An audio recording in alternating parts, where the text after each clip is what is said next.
ಇಷ್ಟು ಧೈರ್ಯದಿಂದ ನೀವು ಅದನ್ನು ತೆಗೆದುಕೊಂಡ ಹಣವನ್ನ ಹಿಂತಿರುಗಿಸಿ, ಇಲ್ಲದೆ ಇದ್ರೆ ನಾನು ಆ ಕಾಲ್ ರೆಕಾರ್ಡರ್ ಅನ್ನ ಟ್ವಿಟರ್ಗೆ ಅಪ್ಲೋಡ್ ಮಾಡ್ತೇನೆ ಅಂತ ಇಷ್ಟು ಧೈರ್ಯದಿಂದ ವಿಘ್ನೇಶ್ ಶಿಶಿರ್ ಹೇಳ್ತಾರೆ ಅಂತಾದ್ರೆ ಇದರ ಹಿಂದೆ ಎಂಥ ಕಾರಸ್ಥಾನ ಇದೆ? ವಿಘ್ನೇಶ್ ಈ ಟ್ವೀಟಿನ ಮೂಲಕ ಏನೇನೋ ಹೇಳಿಕ್ ಹೊರಟಿದ್ದಾರೆ, ಏನೇನೋ ಸುಳಿವು ಕೊಡ್ತಾ ಇದ್ದಾರೆ, ಏನೇನೋ ಸಂಕೇತಗಳನ್ನು ಕೊಡ್ತಾ ಇದ್ದಾರೆ. ಒಬ್ಬ ವ್ಯಕ್ತಿ ದೇಶದ ಭದ್ರತೆ ಮತ್ತು ಸಮಗ್ರತೆಗಾಗಿ ಹೋರಾಡ್ತಾ ಇರುವಾಗ ಅವರಿಗೆ ಯಾಕೆ ಸರಿಯಾದ ಭದ್ರತೆಯನ್ನ ಕೊಡ್ತಾ ಇಲ್ಲ?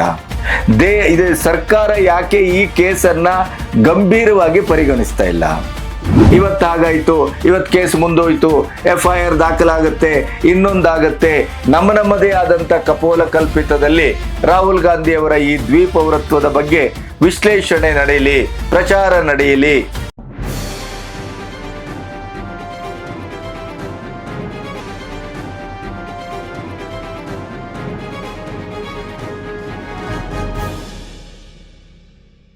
ನಮಸ್ತೆ, ಬಿ ಗಣಪತಿ ನ್ಯೂಸ್ ಚಾನೆಲ್ಗೆ ಸ್ವಾಗತ. ಇನ್ನೇನು LOP ರಾಹುಲ್ ಗಾಂಧಿ ಅವರ ರಾಜಕೀಯ ಜೀವನವೇ ಮುಗಿದೋಯ್ತಾ? 20 ವರ್ಷದಿಂದ ಅವರು ಈ ದೇಶದ ಪೌರರಲ್ಲದೆಯೂ ಪೌರರಾಗಿ ರಾಜಕೀಯ ಜೀವನದಲ್ಲಿ, ಅದರಲ್ಲೂ ಸಂಸತ್ತಿನ ವ್ಯವಹಾರಗಳಲ್ಲಿ ಭಾಗವಹಿಸಿದ್ರ? ನಿಜಕ್ಕೂ ರಾಹುಲ್ ಗಾಂಧಿ ಅವರ ಮೇಲೆ ತಕ್ಷಣ FIR ಅಲ್ಲಿ ಹಾಕೇ ಬಿಡ್ತಾರೆ. ವಿಘ್ನೇಶ್ ಶಿಶಿರ ಕಳೆದ 30 ತಿಂಗಳಿಂದ ಪ್ರತಿ ಕ್ಷಣ ಜೀವವನ್ನ ಎಡಗೈಯಲ್ಲಿ ಕಟ್ಟಿಕೊಂಡು ಎಷ್ಟೊತ್ತಿಗೆ ಎಲ್ಲಿ ಅಟ್ಯಾಕ್ ಆಗುತ್ತೆ, ಎಷ್ಟೊತ್ತಿಗೆ ಎಲ್ಲಿ ಏನಾಗುತ್ತೆ ಅನ್ನುವಂಥ ಆ ಕ್ಷಣದ ಬಂಗುರದಲ್ಲಿದ್ದೂ ಕೂಡ ಕೊನೆಗೂ ಒಂದು ಐತಿಹಾಸಿಕ ಹೆಜ್ಜೆಗೆ, ಐತಿಹಾಸಿಕ ತೀರ್ಪಿಗೆ, ಈ ಒಂದು ಕೇಸಿಗೆ ಒಂದು ಮಹತ್ವದ ತಿರುವು ಕೊನೆಗೂ ದಕ್ಕಿತಲ್ಲ ಅಂತ ಅಲಹಾಬಾದ್ ಹೈಕೋರ್ಟ್ ತಕ್ಷಣ ರಾಹುಲ್ ಗಾಂಧಿ ಅವರ ಮೇಲೆ ಬ್ರಿಟಿಷ್ ಪ್ರಜೆಯ ಈ ಕೇಸಿಗೆ ಸಂಬಂಧಿಸಿ FIR ಹಾಕಿ ಅಂತ ತೀರ್ಪು ನೀಡಿದಾಗ ಇಡೀ ದೇಶದಲ್ಲಿ ಅಲ್ಲೋಲ ಕಲ್ಲೋಲ ಆಯಿತು. ಬ್ರಿಟಿಷ್ ಕಂಪನಿಯ ಡೈರೆಕ್ಟರ್ ಹೌದು, ಆದರೆ ಅವರು ಬ್ರಿಟಿಷ್ ಪ್ರಜೆ ಅನ್ನೋದು ಪ್ರಿಂಟ್ ಮಿಸ್ಟೇಕು. ಅದನ್ನ ಆ ಸಣ್ಣ ವಿಷಯವನ್ನ ಇಟ್ಕೊಂಡು BJP ಕ್ಷುದ್ರ ರಾಜಕೀಯ ಮಾಡ್ತಾ ಇದೆ. ದೇಶಕ್ಕಾಗಿ, ಸ್ವಾತಂತ್ರ್ಯಕ್ಕಾಗಿ ಪ್ರಾಣಗಳನ್ನೇ ಕೊಟ್ಟಂತ ಕುಟುಂಬದ ರಾಹುಲ್ ಗಾಂಧಿ ಅವರಿಗೆ BJP ಅನಾವಶ್ಯಕವಾಗಿ ಇವತ್ತು ಕಿರುಕುಳವನ್ನ ನೀಡ್ತಾ ಇದೆ.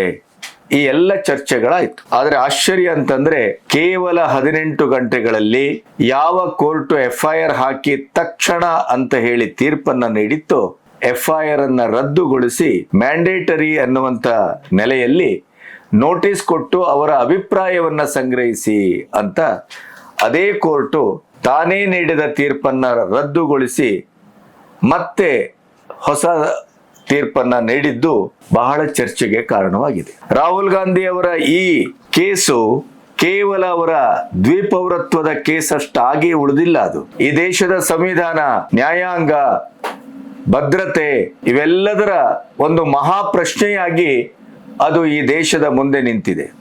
ದ್ವಿಪೌರತ್ವ ಅನ್ನುವುದು ಸಾಂವಿಧಾನಿಕವಾಗಿ ಬಹುದೊಡ್ಡ ಅಪರಾಧ. ಅದಕ್ಕೆ ಸಂಬಂಧಿಸಿ ಕೇಂದ್ರ ಸರ್ಕಾರ ಮುಚ್ಚಿದ ಲಕೋಟೆಯಲ್ಲಿ ತನ್ನಲ್ಲಿರುವ ಅತಿ ಮಹತ್ವದ ದಾಖಲೆಗಳನ್ನ ಕೋರ್ಟಿಗೆ ಕೊಡುವುದರ ಜೊತೆಗೇನೆ ಇದು ಕ್ಲೋಸ್ ಡೋರ್ ಅಲ್ಲಿ ವಿಚಾರಣೆ ಆಗಬೇಕು. ಅತ್ಯಂತ ಸೂಕ್ಷ್ಮ ವಿಚಾರಗಳಿದೆ, ದಾಖಲೆಗಳಿದೆ. ಆದ್ರಿಂದ ಇದನ್ನ ಓಪನ್ ಕೋರ್ಟ್ ಅಲ್ಲಿ ವಿಚಾರಣೆ ಮಾಡಬಾರದು. ಅದಕ್ಕೂ ಕೋರ್ಟ್ ಒಪ್ಪಿಕೊಂಡಿತ್ತು. ಈ ಎಲ್ಲ ಹಿನ್ನೆಲೆಯಲ್ಲಿ ಮೊನ್ನೆ FIR ಅನ್ನು ದಾಖಲಿಸಿ ಅಂತ ಬಂದ ತೀರ್ಪು ಕೊನೆಗೂ ಸುಬ್ರಹ್ಮಣ್ಯಂ ಸ್ವಾಮಿ ಹತ್ರ ಆಗಿಲ್ಲ. ಸುಬ್ರಹ್ಮಣ್ಯಂ ಸ್ವಾಮಿ ಅವರು ಕೇಂದ್ರ ಸರ್ಕಾರಕ್ಕೆ ಪರಿಪರಿಯಾಗಿ ಬೇಡಿಕೊಂಡ್ರು, ಕೇಳಿಕೊಂಡ್ರು ಕೂಡ ಕೇಂದ್ರ ಸರ್ಕಾರ ದಾಖಲೆಗಳನ್ನು ಕೊಟ್ಟಿಲ್ಲ. ಆದರೆ BJPಯ ಕಾರ್ಯಕರ್ತ, ಕನ್ನಡಿಗ ವಿಘ್ನೇಶ್ ಶಿಶಿರ ಕೊನೆಗೂ ತನ್ನ ಅಹರ್ನಿಶಿ ಜೀವದ ಹಂಗು ತೊರೆದು ಮಾಡಿದ ಹೋರಾಟಕ್ಕೆ ಒಂದು ಐತಿಹಾಸಿಕವಾದಂಥ ತಿರುವು ದಕ್ಕಿತು ಅನ್ನುವ ಹೊತ್ತಿಗೆ ಅದು ಟುಸ್ ಪಟಾಕಿ ಆಯಿತು. ಪ್ರತಿ ಸಾರಿ ರಾಹುಲ್ ಗಾಂಧಿ ಅವರ ಇಂಥ ಕೇಸಿಗೆ ಇದೇ ರೀತಿಯ ಒಂದು ತಿರುವು ತೆಗೆದುಕೊಳ್ತಾ ಇದೆಯಲ್ಲ, ಯಾಕೆ ಅನ್ನುವ ಪ್ರಶ್ನೆ ಮೂಡ್ತಾ ಇರುವ ಹೊತ್ತಿಗೆ, ಚರ್ಚೆ ಆಗ್ಲಿಕ್ಕೆ ಆರಂಭ ಆದ ಹೊತ್ತಿಗೆ ವಿಘ್ನೇಶ್ ಶಿಶಿರ ಸರಣಿ ಟ್ವೀಟ್ ಅನ್ನ ಮಾಡ್ತಾರೆ. ಅವರು ಮೂಲಭೂತವಾದಂತ ಕೆಲವು ಪ್ರಶ್ನೆಗಳನ್ನ ಎತ್ತುತ್ತಾರೆ ಅಷ್ಟೇ ಅಲ್ಲ, ಆಘಾತಕಾರಿಯಾದಂತ ಒಂದು ಕೊನೆಯ ಟ್ವೀಟ್ ಅನ್ನು ಮಾಡ್ತಾರೆ. ಇದನ್ನ ನಾವು ನೀವು ನಿರೀಕ್ಷೆ ಮಾಡಲಿಕ್ಕೆ ಸಾಧ್ಯ ಇದ್ದಂಥದ್ದು. ಅವರ ಆರೋಪ, ಅವರ ಜಿಜ್ಞಾಸೆ ಹೀಗೆ ಆಗಿರಬಹುದು ಅನ್ನುವಂಥ ಆ ಒಂದು ವಿವೇಚನೆ, ಅದನ್ನ ನೀವು ಸರಿಯಾದ ರೀತಿಯಲ್ಲಿ ತಾರ್ಕಿಕವಾಗಿ ನೋಡಿದರೆ ಒಮ್ಮೆ ಅದು ಸತ್ಯದ ತಲೆಗೆ ಹೊಡೆದಂತ ಸತ್ಯವೇ ಹೌದು ಅಂತ ಆದರೆ ಈ ದೇಶದ ನ್ಯಾಯಾಂಗದ ಮೇಲೆ ಬಹಳ ಒತ್ತಡ ಇದೆ, ನ್ಯಾಯಾಂಗದ ಸ್ವಾಯತ್ತ ಮೇಲೆ ದಾಳಿ ಆಗ್ತಾ ಇದೆ ಮತ್ತು ದೇಶದ ಭದ್ರತೆಯ ವಿಚಾರದಲ್ಲಿ ನಾವು ಅತ್ಯಂತ ಗಂಡಾಂತರಕಾರಿಯಾದಂಥ ಒಂದು ಸನ್ನಿವೇಶದಲ್ಲಿ ನಿಂತಿದ್ದೇವೆ ಅನ್ನೋದರ ಬಗ್ಗೆ ಯಾವ ಸಂಶಯವೂ ಬೇಡ. ಹಾಗಾದ್ರೆ ವಿಘ್ನೇಶ್ ಶಿಶಿರ ಏನನ್ನು ಹೇಳ್ತಾ ಇದ್ದಾರೆ? ತನ್ನ ಜೀವ ಎಷ್ಟೊತ್ತಿಗೂ ಏನೂ ಆಗಬಹುದು, ನಾನು ಎಷ್ಟೊತ್ತಿಗೆ ಏನನ್ನೂ ಅನುಭವಿಸಬಹುದು, ಪ್ರತಿ ಕ್ಷಣ ನನಗೆ ಥ್ರೆಟನಿಂಗ್ ಕಾಲ್ಸು, ಪ್ರತಿ ಕ್ಷಣ ನನ್ನ ಮೇಲೆ ನದರಿಡಲಾಗಿದೆ, ಅಟ್ಯಾಕ್ ಮಾಡ್ತಾ ಇದ್ದಾರೆ ಅಂತ ಅವರು ಇನ್ನಿಲ್ಲದಂತೆ ಕೇಂದ್ರ ಸರ್ಕಾರವನ್ನ Y+ ಅಥವಾ Z+ ಭದ್ರತೆಗೆ ಅವರು ಗೋಗರಿತಾ ಇದ್ದಾರೆ. ಹಾಗಾದ್ರೆ ಏನು ಎತ್ತ ಈ ಎಲ್ಲ ವಿವರಗಳನ್ನ ನಿಮ್ಮೊಟ್ಟಿಗೆ ಹಂಚ್ಕೋಬೇಕು.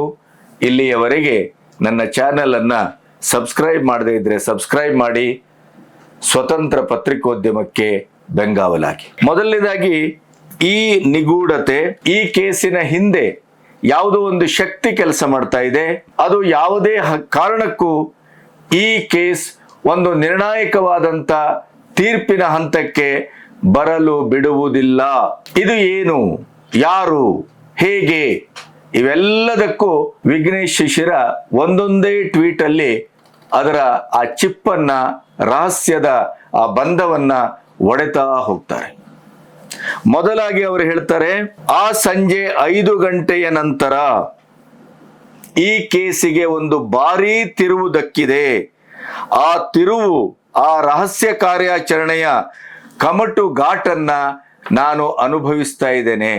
ಈ ಕೇಸಿನ ಹಿಂದೆ ಯಾರದೋ ಒಂದು ಕೈವಾಡ ಇದೆ, ಯಾವುದೋ ಒಂದು ರಹಸ್ಯ ಕಾರ್ಯಾಚರಣೆ ಇದೆ, ಇದರ ಹಿಂದೆ ಒಂದು ದೊಡ್ಡ ಶಕ್ತಿ ಕೆಲಸ ಮಾಡ್ತಾ ಇದೆ ಅಂತ ಅವರು ಟ್ವೀಟ್ ಅಲ್ಲಿ ಹೇಳ್ತಾ ಹೋಗ್ತಾರೆ. ಇದು ಕೇವಲ ರಾಹುಲ್ ಗಾಂಧಿ ಅವರ ಬ್ರಿಟಿಷ್ ಪೌರತ್ವದ ಪ್ರಶ್ನೆಯಲ್ಲ, ಇದು ಒಂದು ಕೇಸ್ ಅಷ್ಟೇ ಅಲ್ಲ, ಇದು ದೇಶದ ಮಾನ ಮರ್ಯಾದೆ ಮತ್ತು ಸಾರ್ವಭೌಮತೆ, ಭದ್ರತೆಯ ಬಹಳ ದೊಡ್ಡ ಪ್ರಶ್ನೆ ಅಂತ ವಿಘ್ನೇಶ್ ಪ್ರತಿಪಾದಿಸ್ತಾರೆ. ಅಲಹಾಬಾದ್ ಹೈಕೋರ್ಟ್ ತೀರ್ಪು ನೀಡಿದ 24 ಗಂಟೆಯಲ್ಲಿ ದೇಶದ ಒಳ ಮತ್ತು ಹೊರಗಿನ ಶಕ್ತಿಯ ಬಹುದೊಡ್ಡ ಆಟ ನಡೆದಿದೆ ನೇರವಾಗಿ ಆಪಾದಿಸ್ತಾರೆ ಅವರು.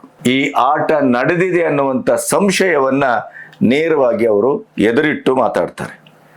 ಏಪ್ರಿಲ್ 17ರ ಸಂಜೆ 5 ಗಂಟೆಯ ನಂತರ ಏಪ್ರಿಲ್ 18ರ ಬೆಳಗ್ಗೆ 11 ಗಂಟೆಯ ಈ 18 ಅವರ್ನಲ್ಲಿ ನಡೆದಿದ್ದಾದರೂ ಏನು ಅಂತ ಅವರೇ ಪ್ರಶ್ನೆ ಹಾಕ್ಕೊಂಡು, ಈ ಮಧ್ಯೆ ಭಾರತದ ಮುಖ್ಯ ನ್ಯಾಯಾಧೀಶರಿಗೆ ಕೂಡ ಸುಮೋಟೋ ಕೇಸನ್ನ ನೀವು ಹಾಕಬೇಕು, ಸುಮೋಟೋ ಕೇಸನ್ನು ಹಾಕ್ಕೊಂಡು ಈ ವಿದ್ಯಮಾನದ ಬಗ್ಗೆ ಸಮಗ್ರವಾಗಿ ತನಿಖೆಯನ್ನು ನಡೆಸಬೇಕು ಅಂತಲೂ ಕೂಡ ಪ್ರತಿ ಟ್ವೀಟಲ್ಲೂ ಅವರು ಒತ್ತಾಯಿಸ್ತಾ ಬರ್ತಾ ಇದ್ದಾರೆ.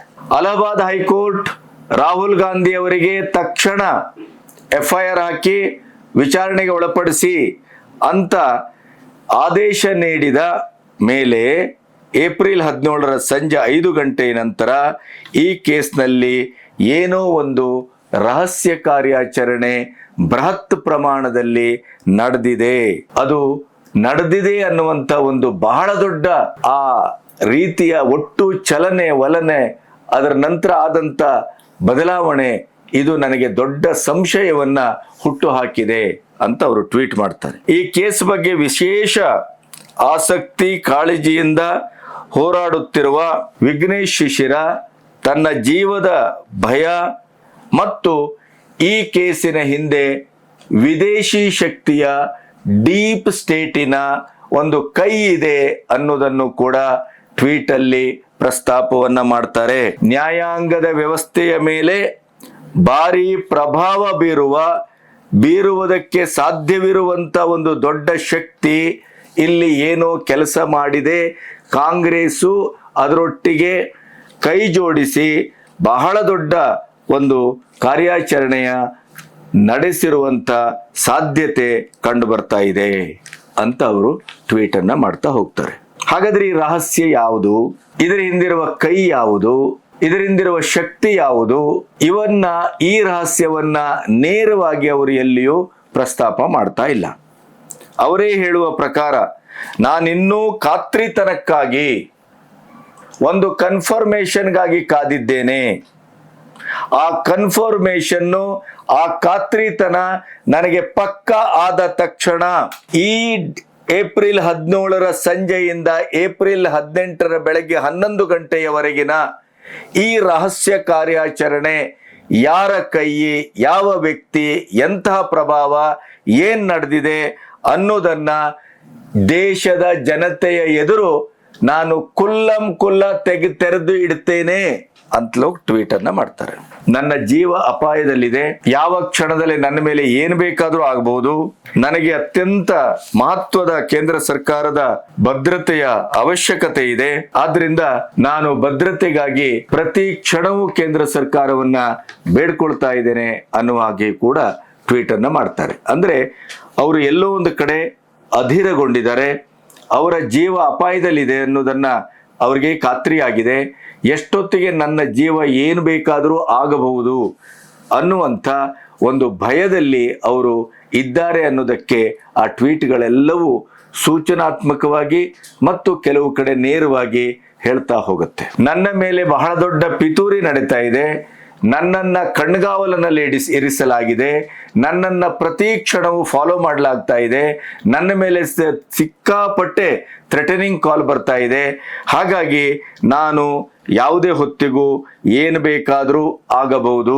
ಅದಕ್ಕಾಗಿ ಅವರು ರಿಕ್ವೆಸ್ಟ್ ಮಾಡ್ತಾರೆ, ಇಡೀ ದೇಶದ 140 ಕೋಟಿ ಜನರಿಗಾಗಿ, ರಾಷ್ಟ್ರಭಕ್ತರಿಗಾಗಿ, ರಾಷ್ಟ್ರಕ್ಕಾಗಿ, ರಾಷ್ಟ್ರದ ಸಾರ್ವಭೌಮತೆಗಾಗಿ ನನ್ನ ಜೀವವನ್ನ ಪಣಕ್ಕಿಟ್ಟು ನಾನು ಹೋರಾಡ್ತಾ ಇದ್ದೇನೆ. ನಾನು ಎಷ್ಟೊತ್ತಿಗೂ ನಾನು ಸಾಯಬಹುದು. ಒಮ್ಮೆ ನಾನು ಬದುಕಿದ್ದೆ ಅಂತಾದರೆ, ನಾನು ಜೀವಂತವಾಗಿ ಉಳಿದೆ ಅಂತಾದರೆ, ನನ್ನ ಉಸಿರಿನ ಕೊನೆಯ ಕ್ಷಣದವರೆಗೂ ಈ ಕೇಸಿಗಾಗಿ ನಾನು ಹೋರಾಡ್ತೇನೆ ಅನ್ನೋದರ ಬಗ್ಗೆ ಯಾವ ಸಂಶಯವೂ ಯಾರಿಗೂ ಬೇಡ.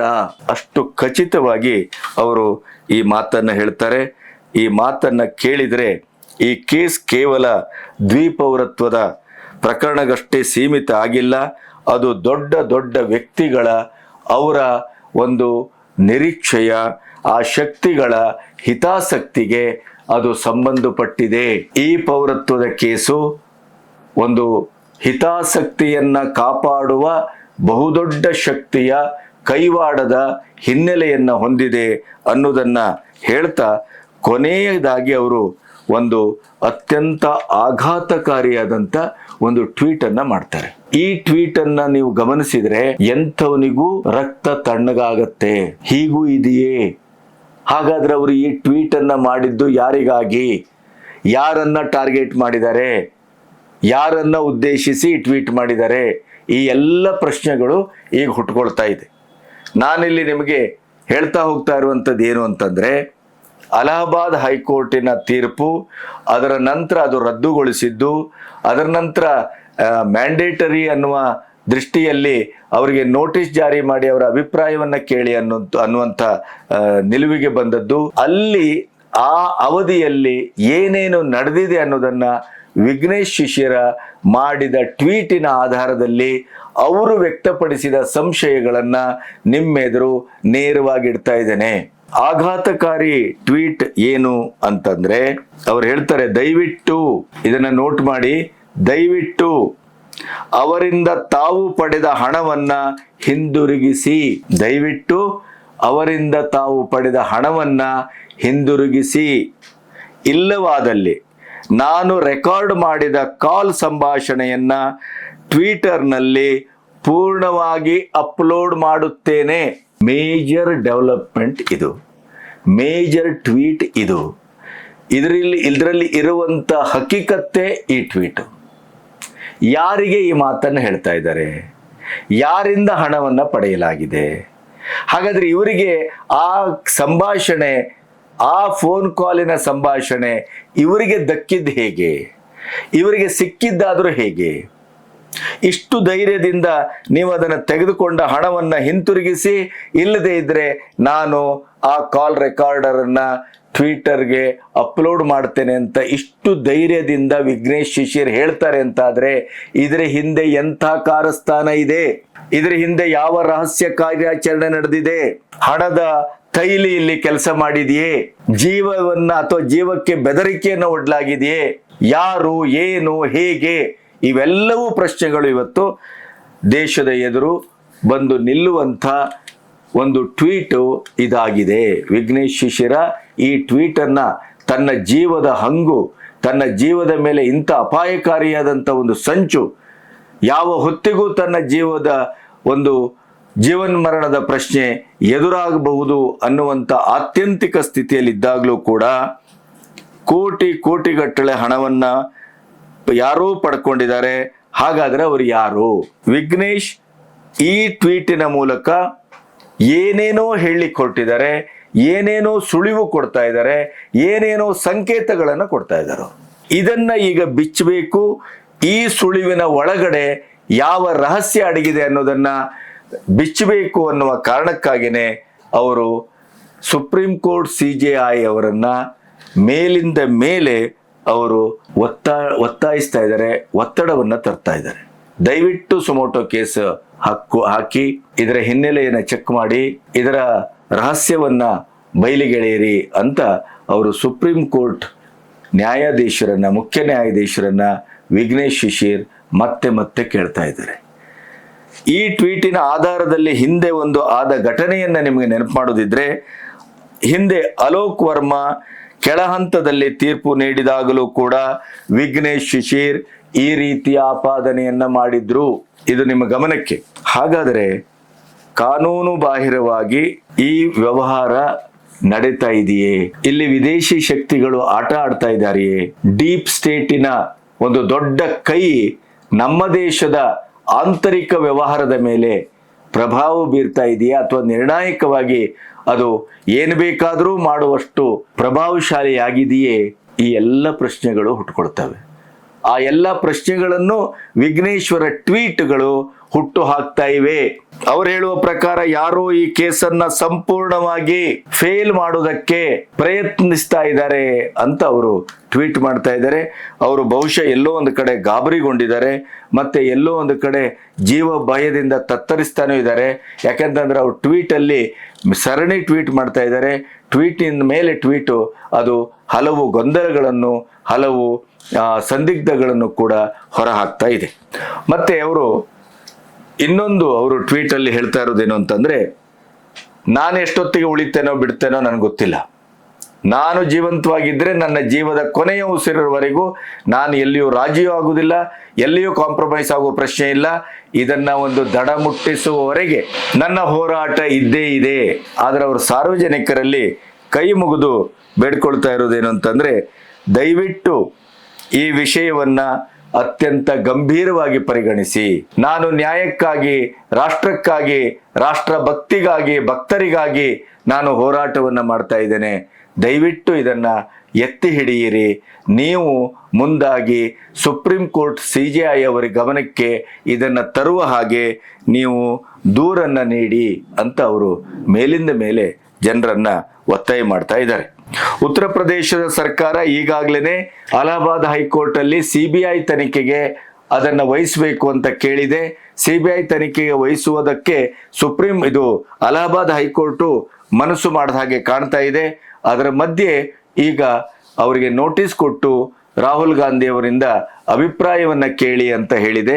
ಮುಂದಿನ ಹಂತದಲ್ಲಿ ಬಹುಶಃ CBIಗೆ ಇದು ಹೋಗಬಹುದು. ಆಮೇಲೆ ಇಲ್ಲಿ ಒಂದು ಬಹಳ ಮುಖ್ಯವಾಗಿ ಬರುವಂತ ಪ್ರಶ್ನೆ ಏನು ಅಂತಂದ್ರೆ, ಈ ಕೇಸಿಗೆ ಸಂಬಂಧಪಟ್ಟಂತ 50%ಕ್ಕೂ ಹೆಚ್ಚಿನ ಅತ್ಯಂತ ಗಂಭೀರವಾದಂತ ನಿರ್ಣಾಯಕವಾದಂತ ದಾಖಲೆಗಳು, ಮೂಲ ದಾಖಲೆಗಳು ವಿಘ್ನೇಶ್ ಶಿಶಿರ್ ಅವರ ಹತ್ರ ಇನ್ನೂ ಹಾಗೆ ಉಳಿದಿದೆ.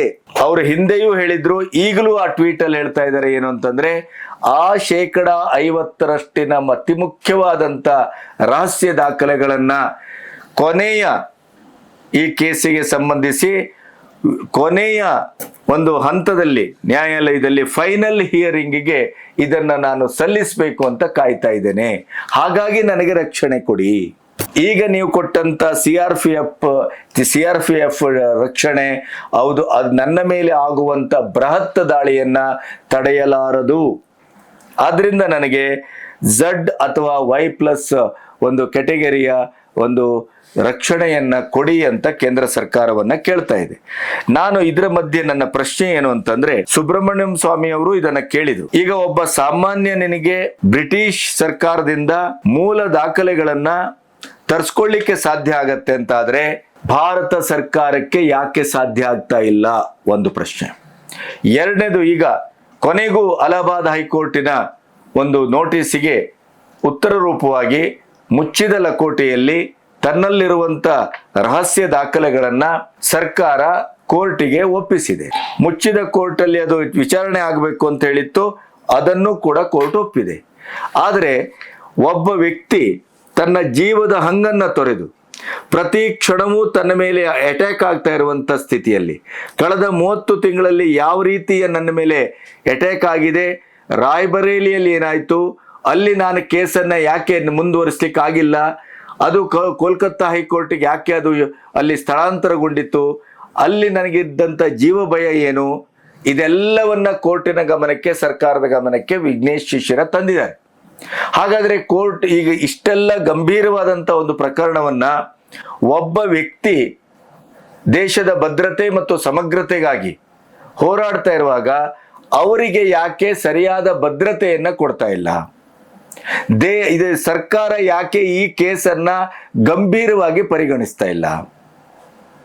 ಹಾಗಾದ್ರೆ ಸರ್ಕಾರ ಈ ಪ್ರಕರಣವನ್ನ ಕೇವಲ ಸುದ್ದಿಗಾಗಿ, ಕೇವಲ ಇದು ರಾಷ್ಟ್ರದ ಜನತೆಗೆ ಒಂದು ಇವರು ದ್ವೀಪವತ್ವವನ್ನು ಹೊಂದಿದ್ದಾರೆ, ಬ್ರಿಟಿಷ್ ಪ್ರಜೆ ಭಾರತದಲ್ಲಿ ಬದುಕ್ತಾ ಇದ್ದಾರೆ, ಭಾರತದಲ್ಲಿ ಅಧಿಕೃತವಾಗಿ ಬದುಕಲಿಕ್ಕೆ ಅವ್ರಿಗೆ ಅವಕಾಶ ಇಲ್ಲ, ಈ ಎಲ್ಲವನ್ನ ಚುನಾವಣೆ ಅಥವಾ ತನ್ನ ಹಿತಾಸಕ್ತಿಯ ಒಂದು ಬೇಳೆ ಬೇಯಿಸಿಕೊಳ್ಳುವುದಕ್ಕಾಗಿ ಈ ಪ್ರಕರಣವನ್ನ ಪ್ರಚಾರಕ್ಕಷ್ಟೇ ಬಳಸಿಕೊಳ್ಳುವಂತ ಒಂದು ತೀರ್ಮಾನಕ್ಕೆ ಹಾಗಾದ್ರೆ ಕೇಂದ್ರ ಸರ್ಕಾರ ಬಂದಿದೆಯೇ?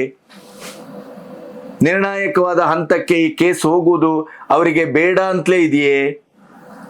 ಇದು ಕೇವಲ ಸುದ್ದಿಯಲ್ಲಿರಬೇಕು ಅಷ್ಟೇ.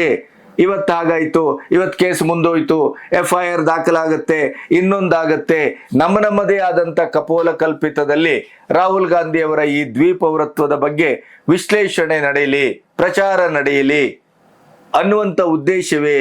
ಈ ಪ್ರಶ್ನೆಗಳು ಈಗ ಸರ್ಕಾರದ ಮುಂದೆ ಜನ ಇಡ್ತಾ ಇದ್ದಾರೆ. ಇಲ್ಲದಿದ್ರೆ ವಿಘ್ನೇಶ್ ಶಿಶಿರ್ನಂತವರಿಗೆ ಇಂಥ ನಿರ್ಣಾಯಕವಾದಂಥ ಹಂತಕ್ಕೆ ಹೋಗ್ಲಿಕ್ಕಾಗತ್ತೆ, ವಿದೇಶದಿಂದ ಸಂಬಂಧಿಸಿದ ದಾಖಲೆಗಳನ್ನು ತರಲಿಕ್ಕಾಗತ್ತೆ, ಕೋರ್ಟ್ಗೆ ಹೋಗ್ಲಿಕ್ಕಾಗತ್ತೆ. ಕೋರ್ಟಿನಲ್ಲಿ ವಿಚಿತ್ರವಾದಂಥ ತಿರುವುಗಳು ನಮ್ಮ ಕಣ್ಮುಂದೆ ನಡೀತಾ ಇದೆ. ಇಷ್ಟಾದರೂ ಸರ್ಕಾರ ಇದನ್ನ ನಿರ್ಣಯಾತ್ಮಕವಾಗಿ ಆತ್ಯಂತಿಕವಾದಂಥ ಒಂದು ನೆಲೆಗೆ ಮುಟ್ಟಿಸುವಂತ ಸಂದರ್ಭಕ್ಕೆ ಯಾಕೆ ಸಾಕ್ಷಿ ಆಗ್ತಾ ಇಲ್ಲ? ಸರ್ಕಾರ ಯಾಕೆ ನಿರ್ಲಕ್ಷ್ಯ ಮಾಡ್ತಾ ಇದೆ? ವಿಘ್ನೇಶ್ ಶಿಶಿರನ್ನ ಕೂಡ ಒಂದು ಸರಿಯಾದ ಭದ್ರತೆಯನ್ನ ಕೊಟ್ಟು ಅವರಿಗೆ ಬೆಂಗಾವಲನ್ನ ಕೊಡುವ ಕೆಲಸವನ್ನ ಯಾಕೆ ಮಾಡ್ತಾ ಇಲ್ಲ? ಇದು ಈಗ ಮೂಲಭೂತವಾದ ಪ್ರಶ್ನೆ. ರಾಹುಲ್ ಗಾಂಧಿ ಅವರ ಬಗ್ಗೆ ಇನ್ನಿಲ್ಲದ ಮಾತುಕತೆಗಳು, ಚರ್ಚೆಗಳು, ವಾಗ್ವಾದಗಳು ಎಲ್ಲವೂ ನಡೀತವೆ. ಮೋದಿಯವರು ಮಾತಾಡ್ತಾರೆ, ಅಮಿತ್ ಶಾ ಮಾತಾಡ್ತಾರೆ, ಇನ್ನೊಬ್ರು ಮಾತಾಡ್ತಾರೆ, ಎಲ್ಲರೂ ಮಾತಾಡ್ತಾರೆ. ಅಂಗೈಯಲ್ಲಿ ಬೆಣ್ಣೆ ಹಿಡ್ಕೊಂಡು ಊರೆಲ್ಲ ಹುಡುಕ್ತಾ ಇರುವಂತ ಈ ನಡೆಯ ರಹಸ್ಯ ಏನು? ಹಾಗಾದ್ರೆ ಇಂಥ NDA ಸರ್ಕಾರಕ್ಕೆ ಇಷ್ಟು ವಿದೇಶಾಂಗ ನೀತಿ, ವಿದೇಶದ ಪ್ರತಿಯೊಂದು ದೇಶದ ಪ್ರಧಾನಿಗಳು ಅಷ್ಟು ಒಂದು ಫ್ರೆಂಡ್ಶಿಪ್, ಇಡೀ ಪ್ರಪಂಚದಲ್ಲಿ ಇವತ್ತು ಮೋದಿಯವರ ಮಾತಿಗೆ ಅಂತ ಒಂದು ಅದ್ಭುತವಾದಂತ ಬೆಲೆ ಇದೆ, ಶಕ್ತಿ ಇದೆ. ಯಾರೂ ಮೋದಿಯವರನ್ನ ಎದುರಾಕೊಳ್ಳಿಕ್ಕೆ ಸಿದ್ಧರಾಗಿಲ್ಲ. ಸ್ನೇಹ, ವಿಶ್ವಾಸ, ಡಿಪ್ಲೊಮಸಿ, ಜಿಯೋಪೊಲಿಟಿಕಲ್ ಲೆವೆಲ್ ನಲ್ಲಿ ಭಾರತಕ್ಕಿರುವಂತ ಶಕ್ತಿ, ಇವೆಲ್ಲವನ್ನ ದೃಷ್ಟಿಯಲ್ಲಿ ಇಟ್ಕೊಂಡು ನೋಡಿದ್ರೆ ಏಕಾಂಗಿ ವೀರ ವಿಘ್ನೇಶ್ ಶಿಶಿರ್ನಿಗೆ ಇರಬಹುದಾದಂತ ಒಂದು ಕಾಳಜಿ, ಕಳಕಳಿ ತ್ವರಿತತೆ, ಜೀವದ ಹಂಗು ತೊರೆದು ಅವರು ಪ್ರತಿ ಕ್ಷಣ ಈ ಕೇಸ್ಗಾಗಿ ಹೋರಾಡ್ತಾ ಇದ್ದಾರಲ್ಲ, ತನ್ನ ಜೀವದ ಕೊನೆಯ ಉಸಿರಿರುವವರೆಗೆ ಹೋರಾಡ್ತೇನೆ ಅಂತ ವಾಗ್ದಾನ ಮಾಡ್ತಾ ಇದ್ದಾರಲ್ಲ, ಆದರೂ ಕೂಡ ಸರ್ಕಾರಕ್ಕೆ ಯಾಕಿಷ್ಟು ಕಾಳಜಿ ಇಲ್ಲ? ಮೋದಿ ಅವರಿಗೆ, ಅಮಿತ್ ಶಾ ಅವರಿಗೆ ಅಥವಾ ಈ NDA ಸರ್ಕಾರಕ್ಕೆ ಯಾಕೆ ಕಾಳಜಿ ಇಲ್ಲ? ಇದರ ಮರ್ಮ ಏನು? ಇದನ್ನ ಚಾಲ್ತಿಯಲ್ಲಿಟ್ಟು, ಪ್ರಚಾರದಲ್ಲಿಟ್ಟು ಹಾಗಾದ್ರೆ ಕೇಂದ್ರ ಸರ್ಕಾರ ಮಜಾ ತೆಗೆದುಕೊಳ್ತಾ ಇದೆಯಾ? ಲಾಭ ಪಡ್ಕೊಳ್ತಾ ಇದೆಯಾ? ಈ ಎಲ್ಲ ಪ್ರಶ್ನೆಗಳು ಈಗ ಈ ವಿಘ್ನೇಶ್ ಶಿಶಿರ ಅವರ ಟ್ವೀಟ್ನಿಂದ ಮತ್ತು ಅವರ ಅರಿಕೆ, ಅವರ ಹೇಳಿಕೆ, ಅದರ ಆಳದಲ್ಲಿರುವಂಥ ರಹಸ್ಯವನ್ನು ಅವರು ಬಿಚ್ಚಿಡ್ತಾ ಇರುವಂಥ ರೀತಿ, ಇವೆಲ್ಲವೂ ಕೂಡ ಬಹಳ ಬಹಳ ಒಗಟಾಗಿದೆ, ವಿಸ್ಮಯಕಾರಿಯಾಗಿದೆ, ಭಯಾನಕವಾಗಿದೆ. ನಮ್ಮ ದೇಶ ಕೊನೆಗೂ ಕೂಡ ನಾವು ಏನೋ ಒಂದು ಸುಭದ್ರವಾಗಿದೆ, ಭವಿಷ್ಯ ಇದೆ, ಏನೋ ಬದಲಾಗ್ತಾ ಇದೆ, ವಿಕಸಿತ ಭಾರತದತ್ತ ನಾವು ಹೆಜ್ಜೆ ಆಗ್ತಾ ಇದ್ದೇವೆ ಅಂತ ನೋಡ್ತಾ ಭರವಸೆ, ಖುಷಿ, ಆ ಒಂದು ನಿರೀಕ್ಷೆ ಇವೆಲ್ಲವನ್ನ ಹೊಂದಿರುವುದರ ಜೊತೆಗೇನೆ ನಮಗೆ ಅರಿವಿಲ್ಲದೆ, ನಮಗೆ ಗೊತ್ತಿಲ್ಲದೆ ನಮ್ಮ ಇಡೀ ವ್ಯವಸ್ಥೆಯ ಆಂತರಿಕವಾದಂಥ ನೆಲೆಗಳು ಯಾವುದೋ ವಿದೇಶಿ ಡೀಪ್ ಸ್ಟೇಟಿನ ಕೈಯಲ್ಲಿ ಬಂದಿಯಾಗಿದೆಯಾ? ನ್ಯಾಯಕ್ಕಾಗಿ ನಾನೊಬ್ಬನೇ ಅಲ್ಲ, ನೀವೆಲ್ಲ ನನ್ನ ಬೆನ್ನಿಗೆ ನಿಲ್ಲಬೇಕು, ಇಲ್ಲದೇ ಇದ್ರೆ ನನ್ನ ಪ್ರಾಣವೂ ಹಾನಿಯಾಗುವುದರ ಜೊತೆಗೆ ಈ ಕೇಸ್ ಕೂಡ ಇನ್ನು ಶಾಶ್ವತವಾಗಿ ಮುಚ್ಚಿ ಹೋಗುವ ಸಾಧ್ಯತೆ ಇದೆ ಅನ್ನುವ ಅರಿಕೆ ಅವರದು. ಅದಷ್ಟೇ ಅಲ್ಲ, ಇದು ಈ ದೇಶಕ್ಕೆ ಒದಗಿದ ಒಂದು ಭಯಾನಕವಾದಂಥ, ಭೀತಿಕಾರಕವಾದಂಥ ಒಂದು ಸ್ಥಿತಿಯೂ ಹೌದು ಅಂತ ನನಗೆ ಅನ್ನಿಸಿದ್ರಿಂದ ನಿಮ್ಮೊಟ್ಟಿಗೆ ಇದನ್ನು ಹಂಚಿಕೊಂಡಿದ್ದೇನೆ. ನಮಸ್ತೆ.